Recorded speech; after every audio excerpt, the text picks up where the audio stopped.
आप सबका स्वागत है आपके प्यारे YouTube channel new era classes 2.0 में। आज हम लेके आए हैं क्लास 9th एएमयू एंट्रेंस के लिए साइंस के कुछ मोस्ट इंपोर्टेंट क्वेश्चंस।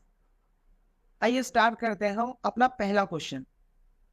पहला क्वेश्चन जो है action reaction force act. Action reaction force कैसे वर्क करती है? एक्शन रिएक्शन फोर्स हमेशा दो अपोजिट बॉडीज पे लगती है। इसमें जो ऑप्शन दे रखे हैं, पहला जो है A option, in the same direction. Same direction में कभी भी एक्शन रिएक्शन फोर्स नहीं लगती। अलोंग डिफरेंट लाइंस पे नहीं लगती, डी ऑप्शन गलत है। C option on different bodies, हमेशा अलग अलग बॉडीज पे लगती है एक्शन रिएक्शन फोर्स, तो हमारा जो सी ऑप्शन होगा वो करेक्ट ऑप्शन होगा। अब हम देखेंगे नेक्स्ट क्वेश्चन। नेक्स्ट क्वेश्चन जो है second question, the pressure produce when a force of 50 newton is applied over an area of 10 metre square is. जो प्रेशर होगा वो क्या होगा? अगर फोर्स हम 50 मीटर लगाए और एरिया जो है 10 मीटर स्क्वायर है, तो हमें पता है जो प्रेशर का जो फॉर्मूला होता है, प्रेशर का फॉर्मूला होता है फोर्स अपॉन एरिया। ठीक है, फोर्स अपॉन एरिया होता है, तो 50 अपॉन 50 यहाँ पे फोर्स दे रखी है और 10 हमारे यहाँ पे दे रखा है एरिया। तो जब हम इससे इसको डिवाइड करेंगे, फोर्स को एरिया से डिवाइड करेंगे, तो हमारी 5 न्यूटन जो है 5 न्यूटन पर मीटर स्क्वायर यहाँ पे हमारा प्रेशर निकल के आएगा। तो हमारा इसमें से जो हमारा डी ऑप्शन है वो करेक्ट ऑप्शन होगा। थर्ड क्वेश्चन जो है प्रेशर एक्सर्टेड बाय फ्लूइड, जो प्रेशर फ्लूइड्स के द्वारा लगता है वो क्या होता है? तो वो ऑप्शन ए दे रखा है डिक्रीज विद डेप्थ। डेप्थ के साथ डिक्रीज नहीं होता, प्रेशर इंक्रीज होता है, तो ऑप्शन ए हमारा गलत है। इंक्रीज विद डेप्थ, जितनी ज्यादा डेप्थ होगी उतना ही प्रेशर इंक्रीज होगा, तो ये जो बी ऑप्शन है वो हमारा करेक्ट ऑप्शन होगा। Next question, fourth question, the pull exerted by the earth on an object is called force. ये हमने पिछले लेक्चर्स में देखा था फोर्स एंड प्रेशर वाले में। अगर अर्थ किसी भी ऑब्जेक्ट पे पुल लगाती है या फिर उसको अपनी तरफ खींचती है तो वो ग्रेविटेशनल फोर्स होती है। तो इसमें जो ऑप्शन सी है ग्रेविटेशनल, तो ग्रेविटेशनल फोर्स क्या होगा? करेक्ट ऑप्शन होगा, जो हमारा सी ऑप्शन है इसका। नेक्स्ट क्वेश्चन जो है फिफ्थ क्वेश्चन, वो है चूज द करेक्ट स्टेटमेंट। इनमें से सही स्टेटमेंट कौन से है? Solid exert pressure in downward direction. जो ए ऑप्शन है वो कह रहा है कि जो सॉलिड है वो डाउनवर्ड डायरेक्शन में प्रेशर लगाता है, तो ये हमारा करेक्ट ऑप्शन होगा। नेक्स्ट जो ऑप्शन है liquid exert pressure in all direction, ये भी सही है कि लिक्विड जो है हर डायरेक्शन में प्रेशर अप्लाई करते हैं और गैसेस भी हर डायरेक्शन में प्रेशर लगाते हैं। तो इसमें जो सी ऑप्शन है वो क्या है? Gas exert pressure in all direction, gases भी हर डायरेक्शन में प्रेशर लगाती हैं, तो ऑप्शन जो डी होगा वो करेक्ट ऑप्शन होगा हमारा। तो ये सारे के सारे करेक्ट है, तीनों करेक्ट है, तो ऑप्शन डी हमारा करेक्ट होगा। All statement are correct. अब जो हमारा सिक्स्थ क्वेश्चन है, in the long jump when do the athlete experience maximum force. जब कोई भी एथलीट लॉन्ग जंप मारता है तो वो सबसे ज्यादा फोर्स कब महसूस करता है, कब एक्सपीरियंस करता है या फिर महसूस करता है? देखो, जब जो एथलीट है वो जंप करता है तो पूरे जंप के टाइम पे पूरे टाइम पे सेम फोर्स लगती है, तो हमारा जो ऑप्शन इसमें होगा इस क्वेश्चन के अकॉर्डिंग वो डी ऑप्शन करेक्ट होगा, क्योंकि सेम फोर्स लगती है थ्रू आउट द मोशन, या फिर जितना जब वो जंप करता है उस टाइम पे सेम फोर्स लगती है। जो हमारा नेक्स्ट क्वेश्चन है सेवंथ क्वेश्चन, वो है a body float in a liquid if the बायोंट force is. बायोंट force कितनी होगी जब लिक्विड में कोई भी बॉडी फ्लोट कर रही हो, या फिर पानी में अगर कोई बॉडी फ्लोट करती है तो उसके ऊपर कितनी बायोंट फोर्स लगेगी? देखो, जीरो नहीं हो सकती, अगर जीरो होगी तो वो फ्लोट नहीं करेगा, अगर ग्रेटर देन होगी तब भी फ्लोट नहीं करेगा। जब भी अगर कोई भी ऑब्जेक्ट फ्लोट करता है वाटर में तो उसके ऊपर उसके वेट के बराबर बायोंट फोर्स लगती है, मतलब जितना वेट होगा किसी भी ऑब्जेक्ट का उतनी ही उसके ऊपर बायोंट फोर्स लगेगी। ऑप्शन डी जो है वो करेक्ट ऑप्शन है, तो हमारा ऑप्शन जो है डी ऑप्शन करेक्ट है। अब आते हैं हम अपने नेक्स्ट क्वेश्चन पे। नेक्स्ट क्वेश्चन जो 8th क्वेश्चन है वो है the magnetic force is an example. जो मैग्नेटिक फोर्स है वो किसका एग्जाम्पल है? कॉन्टैक्ट फोर्स या फिर non contact force, gravitational force या फिर फ्रिक्शनल फोर्स। जो हमारी मैग्नेटिक फोर्स होती है वो एक डिस्टेंस से लगती है, ये नहीं कि जब कोई भी ऑब्जेक्ट क्लोज होगा तभी लगी, एक डिस्टेंस पे लगती है। तो ये इसमें कोई भी कांटेक्ट होना जरूरी नहीं है कि स्टार्टिंग में कोई भी कांटेक्ट हो। तो ये इसका जो आंसर होगा मैग्नेटिक फोर्स का वो होगा नॉन कांटेक्ट फोर्स। जो मैग्नेटिक फोर्सेस होती हैं वो नॉन कांटेक्ट फोर्स होती है। नेक्स्ट क्वेश्चन जो है 9 question, which of the following is not an non contact force. इनमें से कौन सी नॉन कांटेक्ट फोर्स नहीं है? नॉन कांटेक्ट फोर्स नहीं है तो क्या फोर्स होगी? वो कांटेक्ट फोर्स। और कांटेक्ट फोर्स कौन सी होती है? Force of friction contact force है, force of gravity non contact force है, मैग्नेटिक फोर्स ये अभी पिछले क्वेश्चन में था कि ये भी नॉन कांटेक्ट फोर्स है, इलेक्ट्रोस्टैटिक फोर्स ये भी नॉन कांटेक्ट फोर्स है। जो हमारा ए ऑप्शन है वो करेक्ट ऑप्शन है। नेक्स्ट क्वेश्चन 10th क्वेश्चन जो है वो है a force can be completely described bye. जो फोर्स है वो कंप्लीटली डिस्क्राइब क्या होती है? फोर्स की डेफिनेशन क्या होती है? Complete definition.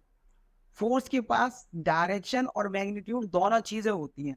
इट्स डायरेक्शन होती है, इसके पास मैग्नीट्यूड भी होता है। सी ऑप्शन जो है it's neither magnitude not direction, ये गलत है। इसके पास मैग्नीट्यूड भी होता है, डायरेक्शन भी होता है। D option its magnitude and direction, ये दोनों ही चीजें होती है। तो हमारा जो डी ऑप्शन होगा वो करेक्ट ऑप्शन होगा, क्योंकि कंप्लीट डेफिनेशन या फिर कंप्लीट डिस्क्राइब हम जब कर सकते हैं जब फोर्स के पास उसका मैग्नीट्यूड और डायरेक्शन दोनों चीजें। 11 question, Newton is a unit of. जो न्यूटन है वो किसकी यूनिट होती है? न्यूटन हमें पता है फोर्स की यूनिट होती है। तो हमारा इसमें जो ऑप्शन होगा वो फोर्स होगा। ये ऑप्शन जो है वो करेक्ट ऑप्शन होगा। हमारा नेक्स्ट क्वेश्चन जो है 12th क्वेश्चन क्या है? Kilogram weight is equal to. जो किलोग्राम वेट है वो किसके बराबर होता है? हमें पता है जो किलोग्राम वेट है वो हमारा 9.8 न्यूटन के बराबर होता है, क्योंकि वेट जो होता है वो बराबर होता है m इंटू जी। और ग्रेविटेशन की यहाँ पे वैल्यू होती है, जो स्मॉल जी की यहाँ वैल्यू होती है वो होती है 9.8।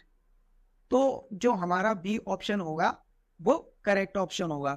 जो किलोग्राम वेट होता है उसको वो बराबर होता है 9.8 के।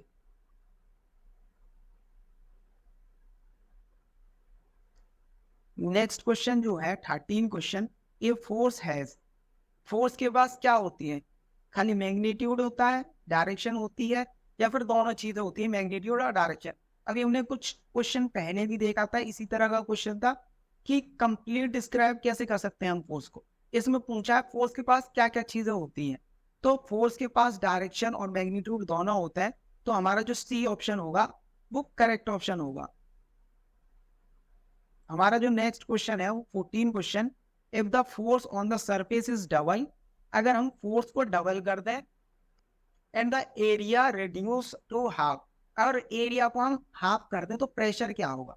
तो हमें बेसिकली पता है प्रेशर का जो फॉर्मूला होता है वो होता है P equal to F upon A. अब ये हमारा फॉर्मूला है। यहाँ पे हमने क्या कर दिया?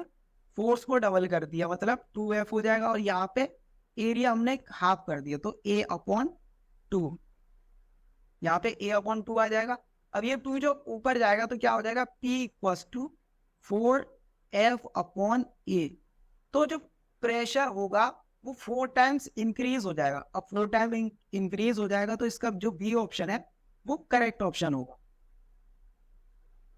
नेक्स्ट क्वेश्चन 15 क्वेश्चन जो है, the force acting on a unit area of a surface is called. जो फोर्स किसी यूनिट एरिया पे लगती है उसको क्या बोलते हैं?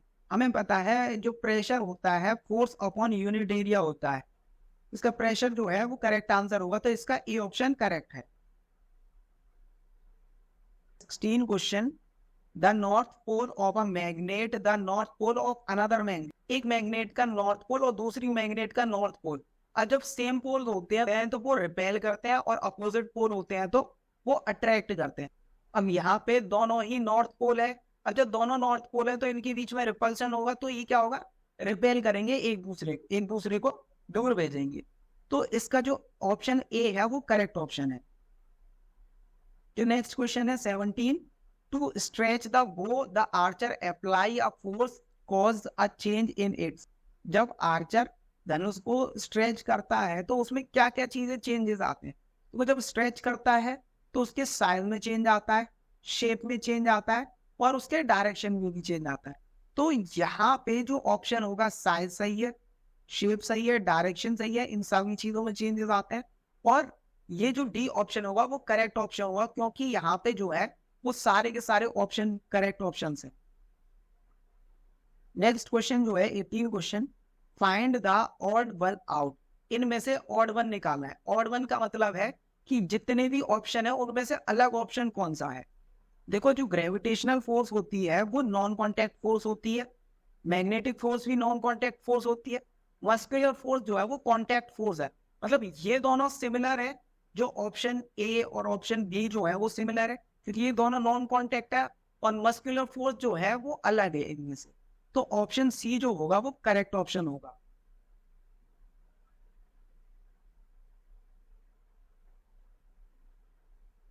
Next question 19, which of these is the greatest force.